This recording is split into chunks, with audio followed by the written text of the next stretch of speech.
మోకాళ్ళ నొప్పులు, disc problems లాంటి అన్ని సమస్యలకు సంప్రదించండి Homeocare international world class homeopathy 9001175550. Visakhapatnam Gopalapatnam చెందిన 89వ వార్డు ఎల్లపవానిపాలెంలో పిల్ల కనకమహాలక్ష్మి అనే మహిళ చీటీలు వేసి మోసం చేసి 2 కోట్ల వరకు దాదాపుగా అందరికీ టోకరా వేసిన నేపథ్యంలో గోపాలపట్నం ఎల్లపవానిపాలెం ఎవరైతే బాధితులు ఉన్నారో వాళ్ళు మనతో పాటు ఉన్నారు. వాళ్ళని అడిగి తెలుసుకుందాం. అమ్మ చెప్పండి, ఈ ఎప్పుడెప్పటి నుంచి కట్టారు, ఏమైంది అసలు, ఏంటి సంగ? ఆవిడ చీటీలు అంటే సార్ 40 సంవత్సరాల నుంచి వేస్తుందంట. అయితే మాకు తెలియదు. మా పిన్ని వాళ్ళందరూ మా ఇంటికి వచ్చారు. మా ఇంటికి వచ్చి కనకమహాలక్ష్మి, పిల్ల గణేష్, సత్యవతి, వెన్నెల, శివ గణేష్ వీళ్ళందరూ వచ్చి మీరు చీటీలు వేసుకుంటే, స్వాతి చీటీలు వేసుకుంటే మంచిగా ఉంటుంది కదా, ఏదో చీటీ వేసుకోవచ్చు కదా, పిల్లలతో ఉన్నావు, 4 ఆడపిల్లలతో ఉన్నావు అని నన్ను మబ్బు పెట్టారు సార్. మబ్బు పెడితే నేను 5 లక్షలు చీటీలు వేసాను సార్. నాది 5 లక్షలు, నా ఫ్రెండ్స్ ద్వారా 10 లక్షలు సార్. 5 లక్షలు ఇద్దరు చేత సార్. మా చెల్లి చేత అందుచేత నాకు 20 లక్షలు ముంచేసింది సార్. ఇప్పుడు వాళ్ళందరూ నా ఇంటి మీద పడుతున్నారు సార్. నేను వాళ్ళకి సమాధానం ఏమని చెప్పాలో నాకు తెలియట్లేదు సార్. నాకు న్యాయం చేస్తారని ఏడుకుంటున్నాను సార్. మీ సొమ్ము ఎంత ఉంది? ఎంత నా ఒక్కదాన్ని 20 లక్షల దగ్గర సార్. నా తరపు నుంచి, నా ఫ్రెండ్స్ తరపు నుంచి నేను వేసాను. ఇప్పుడు వాళ్ళందరూ నన్ను పట్టుకుంటున్నారు సార్. నాకు పోలీసుల తరపు నుంచి న్యాయం లేదు సార్. నన్ను ఇంటికి వెళ్ళి అడిగితే నా మెల్లో తాడు తెంపి, ఇక పుస్తలు తాడుతా సార్ తెంపేసారు సార్. నా పుస్తలు తాడు తెంపినామా? నేను ఏం జరిగింది అసలు, ఏంటి జరిగింది అసలు? ఇంటికి వెళ్ళి అడిగాం సార్, డబ్బులు సంగతి ఏమంటామని. వంశీ అన్న పోయి, శివ గణేష్, వంశీ, అలాగే ఎవరు వెన్నెల, నాగమణి వీళ్ళందరూ నాకు దాడి చేశారు సార్. ఇదిగోండి సార్, నాకు న్యాయం చేయలేదు సార్. ఎక్కడికి వచ్చినా పోలీస్ స్టేషన్కి వెళ్ళాను సార్. 2022 నుంచి తిరుగుతున్నాను సార్. తిరిగి అలసిపోతున్నాను సార్. నాకు న్యాయం అయితే చేయట్లేదు సార్. చిలకలేని చూడండి సార్, అలాగే ఎర్రగా కందిపోయిందో. ఏం చేశారమ్మా? ఏం చేశారు నిన్న? ఇంటికి వెళ్ళిన మనుషులకి దాడి చేసి నన్ను కొట్టారు సార్, లాక్కెళ్ళిపోయి. అందరూ అలాగే ఎంతమంది డోర్లు వేసుకొని ఉంటున్నారు. ఇంటికి వెళ్తే పోలీసులతో చెప్తున్నారు సార్. మాకు న్యాయం అయితే జరగట్లేదు సార్. మాకు న్యాయం చేయండి. నాకు 4 ఆడపిల్లలతో నేను చచ్చిపోతున్నాను సార్. నా డబ్బులు నాకు ఇప్పించాడు సార్. తినక కట్టుకున్న డబ్బులు సార్. నేను పాస్ పని చేస్తాను. ఏం చేస్తారమ్మా ఈరోజు? ఏంటి, ఎందుకు వచ్చారు? సిపి గారిని కలుస్తున్నారా? సిపి గారిని కలడానికే వచ్చాను సార్. మాకు పోలీస్ డిపార్ట్మెంట్ ద్వారా నాకు న్యాయం జరగలేదు సార్. అప్పుడు మేము మీడియా వాళ్ళ తరఫు నుంచి కూడా మేము పైకి వరకు మేము రావాల్సి వచ్చింది సార్. మేము ఈరోజు మాకు న్యాయం, ఇగో కమిషనర్ సార్ దగ్గరికి వచ్చాం సార్. ఇక్కడ అందరికీ న్యాయం చేస్తారని, దేవుళ్ళలాగా ఉన్నారని చెప్పారు సార్. అందుకని అతని దగ్గరికి వచ్చాం సార్. పోలీస్ డిపార్ట్మెంట్ మమ్మల్ని పట్టించుకోవట్లేదు సార్. వాళ్ళ దగ్గర ఏం మాట్లాడుతున్నా ఏమో తెలియట్లేదు సార్. వాళ్ళకైతే ఒక్క మాట కూడా అనట్లేదు సార్. అమ్మ చెప్పండి, అసలు మీరు మీ గోపాలపట్నంలో పోలీస్ స్టేషన్ కంప్లైంట్ ఇచ్చారు, ఏమని ఇచ్చారు? గోపాలపట్నంలో కంప్లైంట్ అనేది ఇవ్వలేదు. ఎందుకంటే కంప్లైంట్ ఇస్తే అనేది ఐపీ అనేది పెట్టేస్తున్నారు. కంప్లైంట్ ఇస్తే పోలీసులు వాళ్ళకి లొంగిపోయారని చెప్పేసి వాళ్ళే చెప్పారు. మాకు వీడియో కూడా ఉంది.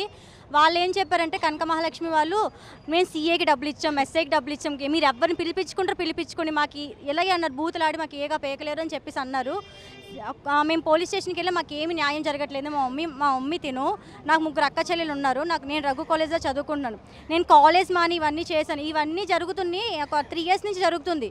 కానీ మా మమ్మీ ఇంటి దగ్గర కూర్చొని ఏడుస్తుంది. కానీ నాకు ఎవరు చెప్పలేదు. నాకు తెలిసింది మొన్న తెలిసింది. అందుకే నేను నిన్న మీడియా వాళ్ళకి కాంటాక్ట్ అయ్యాను.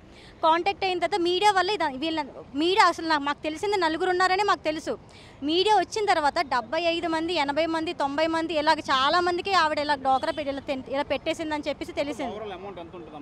ఒక దగ్గర 2.5-3 కోట్ల వరకు ఉంటుంది. కానీ ఇక్కడ 75 మందికి 2.5 కోట్లు అయ్యింది. ఇంకా చాలా మందే ఉన్నారు. కానీ వాళ్ళు బయటకు రావట్లేదు. ఎందుకంటే పరువుల కోసం వీళ్ళ కోసం ఆలోచిస్తున్నారు. కానీ ఆవిడ మాత్రం మాకైతే న్యాయం చేయలేదు. ఎందుకంటే 20 లక్షలు మాకు చీటీకి ఎందుకు కడతాము? పిల్లలు చదువు కోసము. మాకు నాన్న దిక్కు లేరు. మా నాన్న అసలు గొడవలు అయిపోయి చిన్నప్పటి నుంచి గొడవలు అవుతున్నాయి. మా నాన్న ఇక్కడ ఉంటున్నారు, మేము హైదరాబాద్లో ఉంటున్నాం. సో హైదరాబాద్లో మా మమ్మీ ఇక్కడ చదువుకున్న రఘు కాలేజ్లో నాకు సీట్ వచ్చి మా చెల్లెలకి ఇప్పుడు చీటీ కట్టడం దేనికి? పేరెంట్స్ ఎందుకు కడతారు? ఇలాగా పిల్లలు చదువుకుంటారని చెప్పి కడతారు. ఇప్పుడు పిల్లలు చదువుకుంటున్నారు అని చెప్పేసి ఇప్పుడు ఆ డబ్బులు మాకు యూజ్ అవుతాయి. ఇప్పుడు ఆ డబ్బులు లేకపోతే మేము ఎలా బతకాలి? ఇప్పుడు మాకు తెలియదు. ఆ డబ్బులైనా ఇప్పించాలి, లేకపోతే మా చెల్లెలు మా చదువులైనా జరిగించాలి. మా చదువుల కోసమే చేసింది.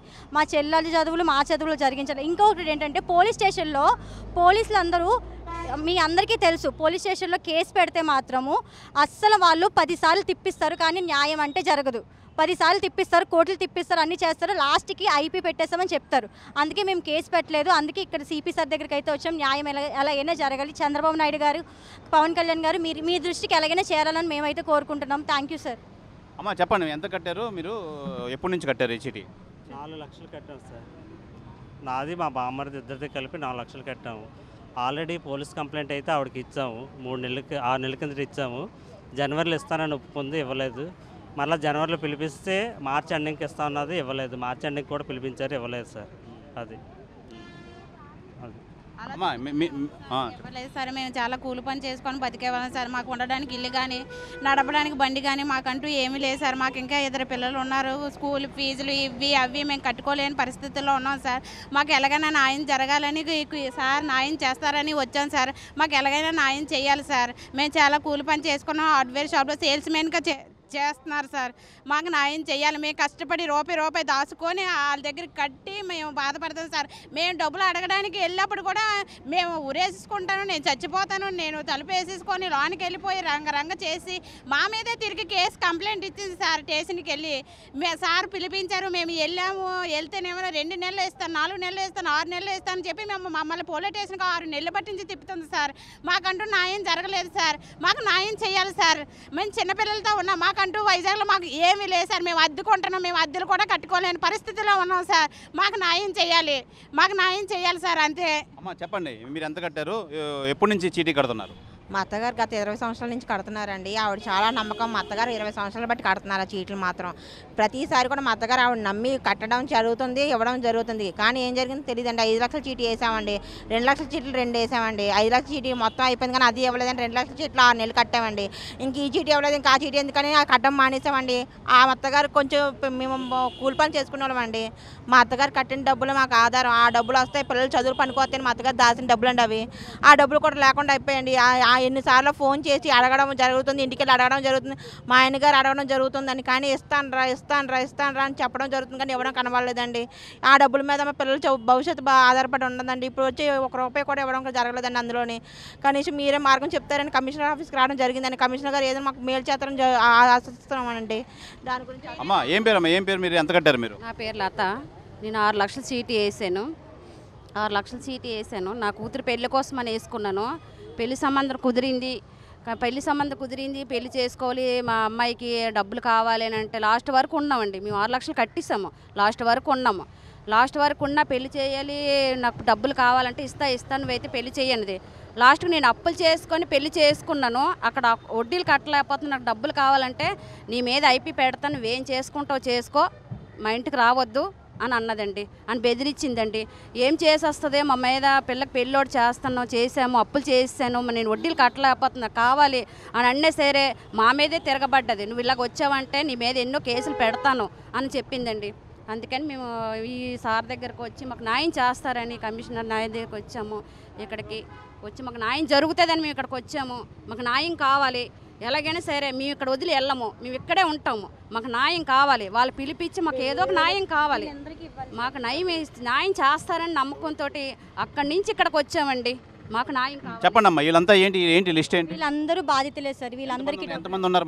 మొత్తం కలిపి 80 మంది. నిన్న మాకు ఈ వేలో వచ్చారు. ఇంకా చాలా మంది ఉన్నారు. 80 మంది ఉన్నారు సార్. వీళ్ళందరూ బాధితులే సార్. వీళ్ళందరూ బాధితులే. ఇప్పుడు ఏంటంటే పోలీసులు మాకెవ్వరు న్యాయం ఏమేనంటే ఐపీ పెట్టేసి వీళ్ళు కూడా చాలా ధైర్యంగా ఉన్నారు. ఏమేనంటే ఫస్ట్ మేము అసలు కేసు కూడా పెట్టలేదు. ఏమేనంటే వాళ్ళే ఫోన్ చేసేస్తున్నారు. మళ్ళీ వాళ్ళ ఇంట్లో వాళ్ళు చాలా నాటకాలు ఆడుతున్నారు. మా మమ్మీని కొట్టారు, నిన్న నన్ను కొట్టారు, మా మమ్మీని కొట్టారు. ఇంట్లోకి జుత్తు పట్టుకొని ఈడ్చుకొని వెళ్ళిపోయారు. అది రాంగ్ కాదంట. కానీ మేము ఇంటి దగ్గరికి వెళ్ళి అడగడం రాంగ్ అని పోలీసులు గారు కూడా అంటున్నారు. పోలీసులు కూడా సేమ్ అదే చెప్తున్నారు. మేము ఇంటికి వెళ్ళడం తప్పంట. మేము ఇంటికి వెళ్ళి అడగడం తప్పు, వాళ్ళు మా మీద తిరగబడడం తప్పు కాదు. వాళ్ళు మాకు డబ్బులు డోకరా కొట్టి ఇప్పుడు 75 మందికి ఐపీ పెట్టేస్తే ఎలా ఊరుకుంటుంది చట్టం? పోనీ ఒకరికి, ఇద్దరికి, ముగ్గురికి, నలుగురికి పోనీ ఓకే, 7 మందికి ఆల్రెడీ ఐపీ పెట్టేసింది. 75 మంది 80 మందికి చట్టం ఎలాగ ఐపీ ఇస్తుంది? స్టేట్మెంట్ ఎలా ఇస్తుంది? ఇప్పుడు ఏమైనా అంటే మేము ఐపీ పెట్టేసాము. వాళ్ళ కొడుకులు ఏమంటున్నారంటే మా దగ్గర ఏమీ లేదు. కొడుకు కోడలు ఇప్పుడు ఏమంటున్నారు? మా కోడలికి వాళ్ళ కోడలు వచ్చి మా అత్తకి నాకు సంబంధం లేదు, మా ఆయనకి నాకు సంబంధం లేనప్పుడు వాళ్ళ ఇంట్లో ఎలా ఉంటున్నారు?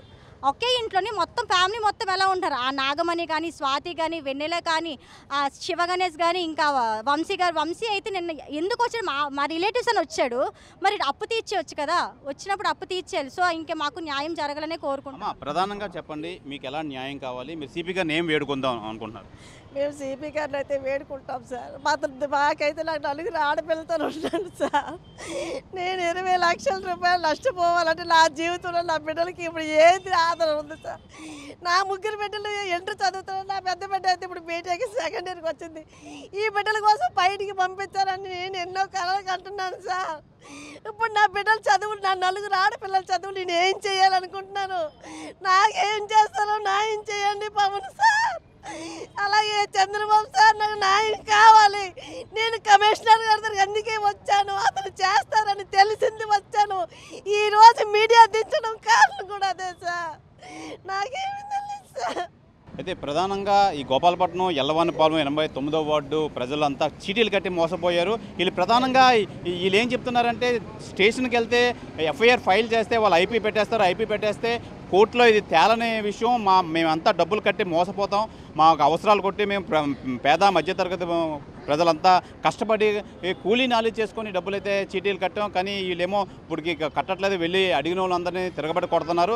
అందుకని మాకు న్యాయం కావాలని చెప్పి పోలీస్ స్టేషన్కి వెళ్లకుండా డైరెక్ట్గా సిపి గారి దగ్గరికి అయితే వచ్చాం. ఇప్పుడు మరో 10 నిమిషాల్లో సిపి గారిని అయితే కలుస్తున్నామని చెప్పి బాధితులు అయితే ఆందోళన అయితే వ్యక్తం చేస్తున్నారు. ఇది ఇక్కడ పరిస్థితి. కెమెరామెన్ అజయ్తో శివరామకృష్ణ, RTV, విశాఖపట్నం నుంచి. మరిన్ని వీడియోస్ కోసం ఛానల్ ని సబ్స్క్రైబ్ చేయండి. లేటెస్ట్ అప్డేట్స్ కోసం వాట్సాప్ ఛానల్ ని ఫాలో చేయండి. అండ్ లింక్ డిస్క్రిప్షన్ లో ఉంది.